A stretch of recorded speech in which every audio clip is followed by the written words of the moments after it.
2026 आ चुका है और आपके लिए ये जानना बेहद ज़रूरी है कि एआई आपकी नौकरी को कैसे खा रहा है। यह सवाल अब सिर्फ IT sector, manufacturing sector, finance sector, banking sector या कोडर्स तक ही सीमित नहीं है। अगर वर्ल्ड इकोनॉमिक फोरम WEF का डेटा देखें तो वो ये बतलाता है कि 2030 तक एआई दुनिया भर में लगभग 92 मिलियन यानी 9.2 करोड़ नौकरियां खत्म कर देगी, लेकिन साथ में 17 करोड़ से ज़्यादा जॉब्स क्रिएट भी करेगा। लेकिन इसमें भी सबसे चौंकाने वाली बात यह है कि यह डर सिर्फ कर्मचारियों के लिए ही नहीं है, बल्कि कॉरपोरेट जगत के जो टॉप पे बैठे हैं मैनेजमेंट में, उनके लिए भी है। एक ताज़ा रिपोर्ट ये बताती है कि 74% CEO जो चीफ एग्जीक्यूटिव ऑफिसर होते हैं किसी कंपनी के, उनके ऊपर भी ये डर लागू होता है, क्योंकि अगर वो एआई को अपनी कंपनी में सही ढंग से लागू नहीं कर पाएंगे और एआई आधारित रिजल्ट को मैक्सिमाइज नहीं कर पाएंगे तो हो सकता है कि अगले 2, 4, 5 सालों में उनकी खुद की भी कुर्सी जा सकती है। और ये एक दबाव है उनके ऊपर, बोर्ड ऑफ डायरेक्टर के ऊपर और साथ ही निवेशकों की तरफ से।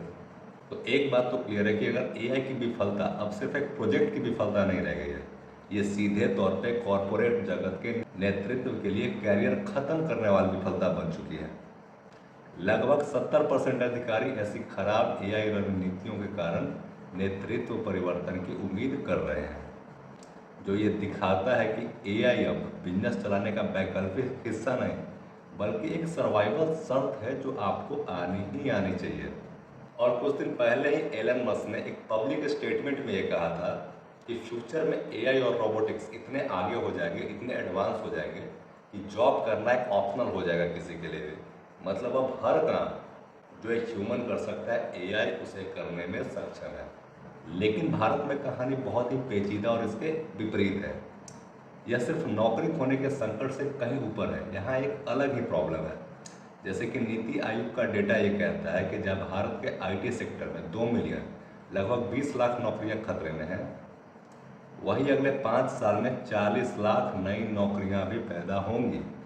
ये बिल्कुल बात सही है, लेकिन यहाँ सबसे इम्पोर्टेंट सवाल ये है कि क्या आप उस 2 मिलियन के नुकसान वाले कॉलम में आएंगे या वो जो 40 लाख नई नौकरियां क्रिएट होंगी उस वाले कॉलम में आएंगे। तो अगर आप 2 मिलियन के खतरे से बचना चाहते हैं और 40 लाख जो नई नौकरियां कलेक्ट होने वाली उसमें आना चाहते हैं, तो ये वीडियो आपको अंत तक जरूर देखनी चाहिए, क्योंकि लास्ट में मैं सारी चीज़ें डिटेल में क्लियर करूँगा। तो एआई ने चुपके से लेकिन बहुत ही तेज़ी से काम करने के तरीकों को बदल दिया है। यह परिवर्तन सबसे पहले उन क्षेत्रों में प्रभावित होता है जहाँ काम को दोहराया जाता है, रिपीट किया जाता है। जैसे एआई की सबसे बड़ी मार उन शिक्षित व्हाइट कॉलर कर्मचारियों पर पड़ने वाली है कि सालाना सैलरी बहुत हाई है, लगभग 50-60 लाख रुपए। ये वो लोग हैं जो पहले ऑटोमेशन में सुरक्षित माने जाते थे, लेकिन एआई ने रूटीन और इंटेलिजेंस टास्क में महाभारत हासिल कर ली है, जिससे ये मिड लेवल रोल्स बहुत तेज़ी से ख़त्म हो रहे हैं, जिनको आप नीचे एग्जाम्पल से समझेंगे, मैं समझाऊंगा उसे। सबसे पहले मीडिया और जर्नलिज्म में जो कंटेंट क्रिएशन का होता है या डेटा एनालाइज करने के लिए शुरुआती काम होता है, एआई संभाल रहा है पूरी तरह से। जहाँ ह्यूमन को डेटा एनालाइज करने या कंटेंट बनाने में घंटों या दिनों का समय लगता था, एआई उसी काम को बस कुछ ही मिनटों में कर देता है और ह्यूमन से ज़्यादा एक्यूरेसी के साथ करता है। दूसरी बात करें तो बेसिक सॉफ्टवेयर डेवलपमेंट या डेटा एनालिटिक्स, मतलब जूनियर कोडर या बेसिक कोडर, जिनकी डिमांड बिल्कुल ख़त्म हो चुकी है आज की डेट में, क्योंकि 70 से 80% कोड खुद एआई लिख देता है सिंपल ऑप्शंस के साथ। ये आप और मैं भी लिख सकते हैं, सिर्फ उन्हें कमांड देने की देर होती है। साथ ही डेली, वीकली, मंथली रिपोर्ट तैयार करके खुद को सबमिट भी कर देता है और उसमें जो गलतियां होती हैं उनको हाईलाइट करके फिर से रिव्यू भी कर देता है। बात करें अकाउंटिंग की, तो एआई यहाँ बहुत ही एक्यूरेसी के साथ और बहुत ही सटीक तरीके से ऑटोमेट कर चुका है, जिसमें एआई बिल्स रिप्लेस कर चुकी हैं, इनवॉइस बदल चुके हैं, एआई खुद को रे एंट्री कर सकता है, मैनुअल टाइपिंग की ज़रूरत नहीं होती है और हर एक एंट्री को वो वेरीफाई भी करता है 2-3 बार, ताकि एक्यूरेसी बनी रहे। जीएसटी रिटर्न हो, टीडीएस कैलकुलेट करना हो, टैक्स समरी बनाना हो, या बहुत सारे काम ये खुद कर लेता है, जिससे अकाउंटिंग का टाइम बचता है और सारे गलत एंट्री को डिटेक्ट करके, चेक करके, उन्हें फिर से क्लियर करके 100% क्लियरिटी के साथ अप्रूव भी कर देता है। तो ये कुछ एग्जाम्पल दिखाते हैं कि खतरा किस लेवल का है जॉब पे, और साथ ही इससे ये भी पता चलता है कि खतरा सिर्फ मैनुअल या फिजिकल वर्क तक ही सीमित नहीं है। खतरा एक अलग लेवल का है।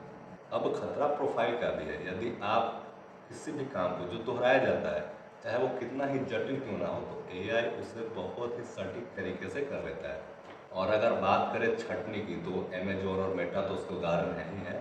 और ये कोई सैद्धांतिक बात नहीं है, बड़े कॉरपोरेट जगत में इसके परिणाम कई सालों से दिख भी रहे हैं। टेक्नोलॉजी की दिग्गज कंपनी मेटा, जिसे पहले फेसबुक के नाम से जाना जाता था, उसके फाउंडर मार्क जुकरबर्ग ने एक सार्वजनिक रूप से स्वीकार किया था कि एआई ने मिड लेवल इंजीनियर्स की भूमिका को ऑटोमेट कर चुका है उसकी कंपनी में, जिसके परिणाम स्वरूप उन्होंने कंपनी में बहुत सारा वर्कफोर्स को एक ही साथ बाहर किया था। इसी तरह अमेजोन ने भी 14,000 कॉरपोरेट जॉब्स एक बार में ख़त्म कर दिए। साथ ही कंपनी का यह लक्ष्य है कि अधिक कुशल एआई को और जल्दी कैसे लागू करें। वॉलमार्ट के सीईओ डग मैकलिन ने चेतावनी दी है कि एआई सचमुच हर नौकरी को बदलने वाला है। इन कंपनियों का ये भी मानना है कि हेडकाउंट जितना ज़्यादा हो सके कम करो और एआई को ज़्यादा से ज़्यादा अपने काम में लगाओ, ताकि प्रॉफिटेबिलिटी बढ़े और ट्रांसपेरेंसी भी बढ़े और भविष्य के लिए तैयार भी हो सके। और अगर बात करें भारत में, तो भारत में आईटी सेक्टर बहुत ही लंबे समय से रोजगार का इंजन रहा है।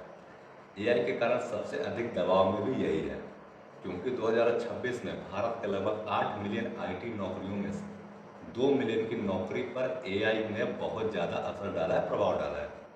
बड़ी मल्टीनेशनल कंपनी जिसमें अमेजॉन, माइक्रोसॉफ्ट और एप्पल शामिल है, एआई पर ध्यान केंद्रित करने के लिए बड़े पैमाने पर छंटनी कर रहे हैं और एआई और टेक्नोलॉजी में इन्वेस्ट भी कर रहे हैं। तो भारतीय आईटी उद्योग में हेडकाउंट ग्रोथ धीमी हो चुकी है और सैलरी इंक्रीमेंट भी कम हुआ है। एग्जाम्पल देखो आपकी 2025 में आईटी कंपनियों के लिए स्टाफ इंक्रीमेंट केवल 5% रहा, जबकि 2019 से 2023 के बीच ये एवरेज 15 से 18% था। ये क्लियर दिखाता है कि सर्विस सेक्टर पर निर्भर भारत जैसे देश एआई से लेबर डिस्प्लेसमेंट के लिए बहुत खतरे वाली बात है। और भारत का सर्विस सेक्टर जीडीपी में आधे से ज़्यादा का योगदान देता है, लेकिन रोजगार के मामले में ये केवल 1/3 लोगों को ही रोजगार देता है, डायरेक्ट और इनडायरेक्ट को मिला के। और एआई के आगमन से इस संरचनात्मक असंतुलन में और भी वृद्धि हो जाएगी और भी बदलाव हो जाएगा। अब एआई के जो सबसे ज़्यादा जोखिम वाले जॉब्स हैं उनकी पहचान कर लेते हैं, ताकि आप अपने प्रोफाइल को अपग्रेड कर सकें।